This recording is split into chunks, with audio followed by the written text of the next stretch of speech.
Good morning. ഇന്ന് ഞാനിങ്ങനെ അടുക്കിപ്പെറുക്കി വെക്കുന്നുണ്ടെങ്കിലും മനസ്സിൽ വേറൊരു കാര്യം ഇങ്ങനെ ഓടിക്കൊണ്ടുണ്ട്. അതെന്താണെന്നല്ലേ? ഒന്നുമില്ല, ഒരു ബിരിയാണി ഉണ്ടാക്കാൻ. എൻ്റെ വൺ ഓഫ് ദ ഫേവറേറ്റ് ഫുഡാണ് ബിരിയാണി. അത് പ്രഗ്നൻ്റ് ആവുന്നതിൻ്റെ മുന്നേയും അങ്ങനെ തന്നെയാണ്, പ്രഗ്നൻ്റ് ആയതിനു ശേഷവും അങ്ങനെ വലിയ മാറ്റമൊന്നുമില്ല. ചിലർക്കുണ്ടാവുമല്ലോ, പ്രഗ്നൻ്റ് ആയി കഴിഞ്ഞാൽ ചില ഫുഡ് പിടിക്കാതെ ആവും, ഫേവറേറ്റ് ഫുഡ് ഇഷ്ടമല്ലാതെ ആവും, അങ്ങനെയൊക്കെ. പക്ഷേ എൻ്റെ കേസിൽ അങ്ങനെയൊന്നുമില്ല. എനിക്ക് ആദ്യം ബിരിയാണി ഇഷ്ടമാണ്, ഇപ്പോഴും ബിരിയാണി എപ്പോൾ തന്നാലും ഞാൻ തിന്നും. അങ്ങനത്തെ ഒരാളാണ് കേട്ടോ ഞാൻ. അങ്ങനെ ഇരിക്കുമ്പോഴാണ് ഇന്നലെ വീട്ടിലെ ചിക്കൻ വാങ്ങിച്ചതും ഫ്രിഡ്ജിൽ കുറച്ച് ചിക്കൻ ഇരിക്കുന്നുണ്ടെങ്കിൽ എന്തായാലും ഒരു തട്ടിക്കൂട്ട് ബിരിയാണി വെക്കുന്നത് നമ്മുടെ വീട്ടിൽ പതിവാണ്. എൻ്റെ one of the favourite food biryani ആയതുകൊണ്ട് തന്നെ അതെങ്ങനെ ഉണ്ടാക്കേണ്ടതെന്ന് ഒരു ചെറിയൊരു ഐഡിയ ഒക്കെ എനിക്കുണ്ട്. അങ്ങനെ വലിയ ഷെഫൊന്നും അല്ലെങ്കിലും തട്ടിക്കൂട്ട് രീതിയിൽ എങ്ങനെ ബിരിയാണി ഉണ്ടാക്കി കഴിക്കാമെന്നൊക്കെ ചെറുതായിട്ട് എനിക്കറിയാം. 6 മാസം കംപ്ലീറ്റ് ആയി, 7 മാസം സ്റ്റാർട്ട് ചെയ്ത് കേട്ടോ. അങ്ങനെ 12 മണിയായപ്പോഴേക്കും ഞാൻ എൻ്റെ ഡ്യൂട്ടി സ്റ്റാർട്ട് ചെയ്തു. ചിക്കനൊക്കെ കഴുകി വൃത്തിയാക്കി കറി പൗഡേഴ്സൊക്കെ ഇങ്ങനെ പുരട്ടി വെച്ചേക്കുന്നതൊക്കെ അമ്മയുടെ ഡ്യൂട്ടിയാണ്. അത് ഗ്യാസിൽ വെച്ച് നിൽക്കുമ്പോഴേക്കും അതിൻ്റെ ഇടയിൽ കൂടെ ഞാൻ ഇന്നലെ അമ്മ ഉണ്ടാക്കിയൊരു ഉണ്ട ഉണ്ടായിരുന്നു, നമ്മുടെ നാട്ടിലൊക്കെ ഉണ്ടാന്ന് പറയുന്നത്, അതൊക്കെ കഴിച്ചു. അത് കഴിഞ്ഞപ്പോൾ ആൽമണ്ട്, അതേപോലെ ആ മുന്തിരിയില്ലേ, അതൊക്കെ സോക്ക് ചെയ്ത് വെച്ചിട്ടുണ്ടായിരുന്നു. അതും അതിൻ്റെ ഇടയിൽ ബിരിയാണിൻ്റെ ക്വാണ്ടിറ്റി നമുക്കവിടെ കുറച്ചേ വേണ്ടു. അതുകൊണ്ട് ഞാനാകെ ഒരു 2 ഉള്ളിയും പിന്നെ ഒരു തക്കാളി മാത്രമേ എടുത്തിട്ടുള്ളൂ. കുറച്ച് ഉള്ളി എടുത്ത് കുറച്ച് എണ്ണ ഒഴിച്ച് അതിലിങ്ങനെ ഡീപ്പ് ഫ്രൈ ചെയ്തെടുക്കണം, കുറച്ചുള്ളി മാത്രം. അതെന്തിനാണെന്ന് വെച്ചാൽ കുറച്ച് നമുക്ക് ബിരിയാണിയിൽ ഡെക്കറേറ്റ് ചെയ്യാൻ വേണ്ടിയിട്ട്, പിന്നെ കുറച്ച് നമുക്ക് ഈ ചിക്കൻ ഫ്രൈ ആക്കുമല്ലോ, അതായത് ബിരിയാണീൻ്റെ മസാല ഉണ്ടാവുമല്ലോ, അതിൽ ഇടാൻ വേണ്ടിയിട്ട് കൂടെ കേട്ടോ. അത് ഇട്ട് കഴിഞ്ഞാൽ അതുകൂടെ മിക്സ് ചെയ്യുമ്പോൾ എന്തോ ഒരു പ്രത്യേക ടേസ്റ്റാണ് അത് ചെയ്യുമ്പോൾ. അതിൻ്റെ ഇടയിൽ കൂടെ ഞാൻ ഇപ്പുറത്തെ ഗ്യാസിൽ ചിക്കൻ വെച്ചിട്ടുണ്ടായിരുന്നു, ഒന്ന് ഫ്രൈ ചെയ്തെടുക്കാൻ വേണ്ടിയിട്ട്. ഇത്തിരി കഴിഞ്ഞ് പോയത് ബിരിയാണിയിലും ഞാൻ കണ്ടിട്ടുള്ളത് ഇങ്ങനെ ഫ്രൈ ചെയ്യാതെ തന്നെ, അതായത് വറക്കാതെ പൊരിക്കാതെ തന്നെ ഇട്ടിട്ട് ഉള്ള ചിക്കൻ ബിരിയാണിയാണ് ഞാൻ അധികം കണ്ടിട്ടില്ല. പക്ഷേ എനിക്ക് കുറച്ചും കൂടി ഇഷ്ടം ഇങ്ങനെ ഒന്ന് ജസ്റ്റ് ഒന്ന് ഫ്രൈ ചെയ്തെടുത്ത് ഇടുന്ന ഒരു ബിരിയാണി കേട്ടോ, ചിക്കൻ ബിരിയാണി കേട്ടോ കൂടുതൽ ഇഷ്ടം.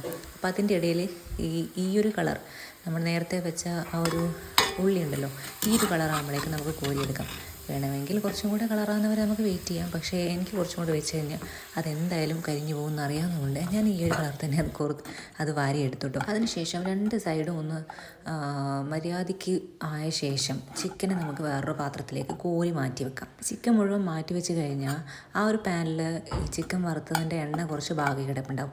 ആ ഒരു എണ്ണയിലാണ് നമ്മൾ ബാക്കി കുക്ക് ചെയ്യേണ്ടത്. അപ്പോൾ അതിനൊരു പ്രത്യേക ടേസ്റ്റ്, വേറൊരു ടേസ്റ്റാണ് ഈ ഒരു എണ്ണയിൽ പിന്നെയും കുക്ക് ചെയ്യുമ്പോൾ. അത് ചിക്കൻ്റെ ഫ്ലേവറും പിന്നെ ആ ഒരു കറി പൗഡേഴ്സും ഒക്കെ മിക്സായിട്ട് കിടക്കുന്ന ഒരു എണ്ണയാണല്ലോ. അപ്പോൾ അതിലേക്ക് നമുക്ക് നേരത്തെ വെച്ച ആ ഒരു ഉള്ളി, ബാക്കിയുള്ള ഉള്ളിയും അതേപോലെ തന്നെ ഇഞ്ചിയും പിന്നെന്തായിരുന്നു വെളുത്തുള്ളിയും കൂടെ ചതച്ചത് ഇട്ട് നന്നായിട്ടൊന്ന് മിക്സ് ചെയ്തെടുക്കുക. മിക്സ് ചെയ്യുന്നതിലാണ് നമ്മൾ കാര്യം. നന്നായിട്ട് മിക്സ് ചെയ്യുമ്പോൾ അതിനൊരു പ്രത്യേക ടേസ്റ്റാണ്. ഇതിപ്പോൾ ഏകദേശം നമുക്ക് ഇതിൻ്റെ ഒരു പച്ചമണം മാറുന്നവരെ കുറച്ച് വഴറ്റിയെടുക്കണം നന്നായിട്ട്. ഇങ്ങനെ ഫ്രൈ ചെയ്യുന്ന സമയത്ത് നമ്മൾ ഗ്യാസ് ഹൈ ഫ്ലെയിമിൽ വെച്ചാലും കുഴപ്പമൊന്നുമില്ല, കാരണം അത് നന്നായിട്ട് ഡീപ്പ് ഫ്രൈ ആവണമല്ലോ. അപ്പോൾ ഹൈ ഫ്ലെയിമിൽ തന്നെ വെക്കുന്നതായിരിക്കും നല്ലത്. നേരത്തെ നമ്മൾ ഡീപ്പ് ഫ്രൈ ചെയ്ത് വെച്ച ഒരു ഉള്ളി ഉണ്ടായിരുന്നില്ലേ, അത് കുറച്ചൊരു ഭാഗം എടുത്തിട്ട് കൈ കൊണ്ട് ഇങ്ങനെ ഒന്ന് നന്നായി പൊടിച്ചു കൊടുക്കുക. ബാക്കി കുറച്ച് നമ്മൾ ബിരിയാണി ലാസ്റ്റ് ഡെക്കറേറ്റ് ചെയ്യുമ്പോൾ ഇടാൻ വേണ്ടി വെച്ചതാണ് കേട്ടോ. അപ്പോൾ ഈ കൈ കൊണ്ട് പൊടിച്ച ഈ ഒരു ഉള്ളി നമ്മുടെ ഇപ്പോൾ ഉണ്ടാക്കുന്ന, അതായത് ചിക്കൻ മസാലയല്ല, ചിക്കന് വേണ്ടിയിട്ട് ഉണ്ടാക്കുന്ന ഒരു ഫ്രൈ ഇല്ലേ, അതിലേക്ക് ഇട്ട് കൊടുക്കുക.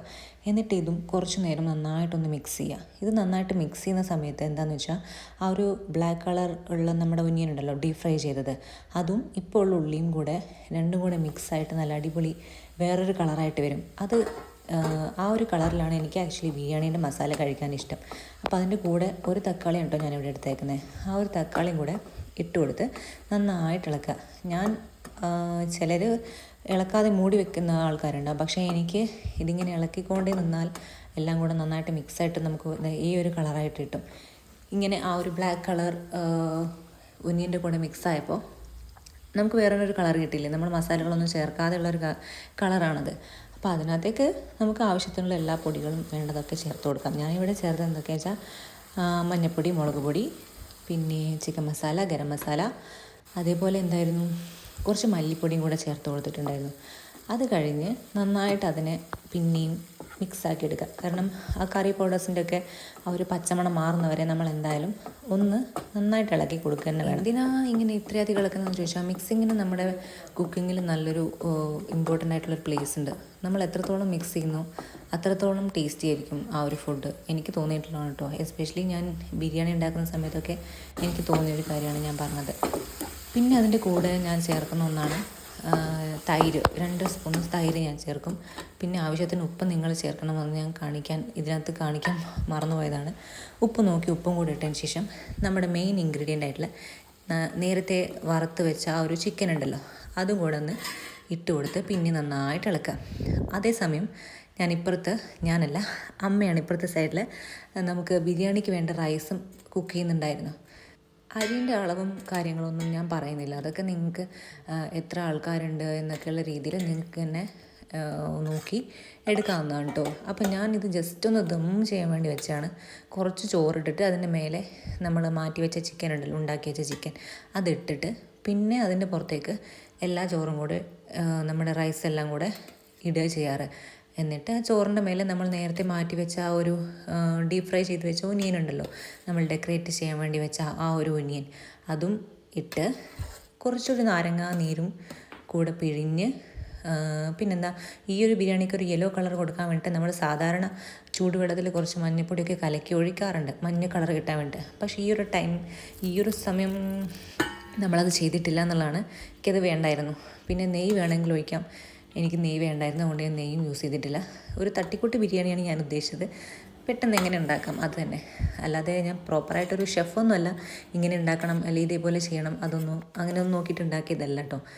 പിന്നെ അതിനകത്തുനിന്ന് കുറച്ച് ഒരു 5-10 മിനിറ്റ് വെച്ചതിന് ശേഷം ഞാൻ റൈസ് മാറ്റി പിന്നെ ബാക്കി വരുന്ന ചിക്കൻ അതിൻ്റെ അടിയിലുള്ളത് അത് വേറെ മാറ്റി ഇങ്ങനൊരു പ്ലേറ്റിലാക്കി കഴിക്കാൻ വേണ്ടി വിളമ്പുകയാണ് കേട്ടോ. ഇത് നേരത്തെ പറഞ്ഞ പോലെ ഇതൊരു പ്രോപ്പർ ബിരിയാണിയൊന്നുമല്ല. പ്രോപ്പർ ബിരിയാണി എങ്ങനെ ഉണ്ടാക്കണം എന്നുള്ള റെസിപ്പി ഷെയർ ചെയ്യുന്നതൊന്നുമല്ല. ഇത് ഞാൻ എല്ലാ യൂട്യൂബ് ചാനലും കണ്ട് എല്ലാ ചാനലിലെയും വീഡിയോസിലെയും റെസിപ്പി നോക്കി കൂട്ടിക്കലർത്തി ഉണ്ടാക്കി പഠിച്ചൊരു ബിരിയാണിയാണ്. അല്ലാതെ എൻ്റേതായിട്ടുള്ളൊരു റെസിപ്പിയൊന്നുമല്ല. കഴിക്കുമ്പോൾ കുഴപ്പമൊന്നുമില്ല, നല്ല ടേസ്റ്റുള്ള ബിരിയാണി. എന്നാൽ പിന്നെ ഞാനിതൊന്ന് കഴിച്ചു തീർക്കട്ടെ കേട്ടോ. നിങ്ങൾക്ക് വീഡിയോ ഇഷ്ടമായെങ്കിൽ ലൈക്ക് ചെയ്യുക, ഷെയർ ചെയ്യുക, സബ്സ്ക്രൈബ് ചെയ്യുക. പുതിയ ആൾക്കാർ ആരെങ്കിലും കാണുന്നുണ്ടെങ്കിൽ എന്തായാലും സബ്സ്ക്രൈബ് ചെയ്യുക, സപ്പോർട്ട് ചെയ്യുക. അടുത്ത വീഡിയോയിൽ കാണാം. അതുവരേക്കും ബൈ.